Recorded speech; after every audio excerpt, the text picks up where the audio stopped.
I want to talk today to those women in perimenopause and menopause who think that they can't lose weight. I am a health coach and I've been helping women for just about 30 years on losing weight, and especially in this time of their life. So in your 40s and 50s, you may think, oh, I can't lose weight. I've tried, I've done everything that I used to do in my 20s and 30s and it's not working. Well, it's true. You need to do something different now. This can work in your 20s and 30s, but this is not what we were doing. So the first thing I want you to do is get off the cardio machines in the gym. Unless you absolutely love doing that, but if you're doing it just to lose weight, don't. Because one thing it can do if you start just doing lots of cardio is it can spike your cortisol levels, which you do not want. It will not help you lose weight, okay? So just start doing lots of movement, meaning take the stairs, walk further to the store, things like that, and go for walks. Do 10-15 minutes after each meal. Try and get your 8,000 to 10,000 steps a day. And if you're only at 2,000 or 3,000, just add on what you can, but increase it and eventually aim for that. That is a big game changer. It can be a stroll. It doesn't have to be a really fast walk. It doesn't have to be a run. Or meet a friend and walk, or talk on the phone and walk, or listen to a podcast or listen to an audiobook. That's a real game changer, because if you're a big reader, that really helps. I find that I really like listening to audiobooks when I'm walking or talking to a friend. So that's one thing. That's the main thing. The next thing is you have to eat enough protein to satiate you and keep you full during the day. So at least a minimum 100 grams of protein, but for most women, even more like 120 to 140. But that's a good starting point, 100 grams. And you may say, oh no, I do eat enough. Well, I'll put it to you this way. 2 eggs is only 14 grams of protein.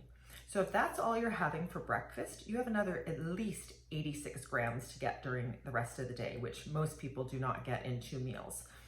So I would really recommend front loading your day with protein. So maybe it's eggs, egg whites, Greek yogurt, cottage cheese, starting with that, trying to get at least 40 grams in the morning, because then you could get 40 grams at lunch and 40 grams at dinner and you've got 120, or you could split it through snacks as well. But definitely front load the day, because playing catch up is really difficult. So that's the second thing. The third thing, eating in a calorie deficit. So this is a 2-step. I think the best thing to do is download a free MyFitnessPal app and track what you're eating, because nobody gets it right. Nobody knows exactly how much they're eating right off the bat. So try that first, and then you'll get a good idea what you are eating, and you can tweak things from there. So even as a health and nutrition coach, I still use that app. Not all the time. I can usually do it intuitively now, but if I've been off for a little while, I'll go and try it again for a couple weeks and get back on track. It works really, really well. Third thing, you have to eat in a calorie deficit. So that helps with the MyFitnessPal app. That will show you where you are now, and then you want to take a few hundred calories off a day to be where you want to be. And if you already think I eat pretty well, watch these 4 foods: olive oil, avocados, nuts, and nut butter. All of those super healthy, great for us, but they're all very high in calories. So if you're having salads every night with avocados and olive oil as dressing, you could go way over your calories, which, even though they're healthy, they still are calories. So we really need to watch those. Or if you're having handfuls of nuts throughout the day, you can get an extra 300 to easily over 1,000 calories a day by doing that. I've had that with many clients over the years. So just watch that. And the second to last thing is strength training. If you're going to get off the cardio machines at the gym, start strength training. And if you're already doing it, but you're not seeing any results, you're probably not going heavy enough. You want the rep range to be somewhere between 8 and 15 reps. And I mean by maxing it out at 15 reps. So if you can still do 20, 25 reps, then you're not lifting heavy enough and it won't make it that much of a difference. It's more endurance training that you're doing. We want to do strength training. So that will increase your muscle mass, increase your bone density, which is great as we age. It's great for shape, so we look a certain way, but also so we're strong. So later on we can prevent falls from happening, we can get down on the floor with our grandchildren, and just live a very functional, independent life. So that's super important. And the last thing, sleep. So try and get a regular bedtime, consistent.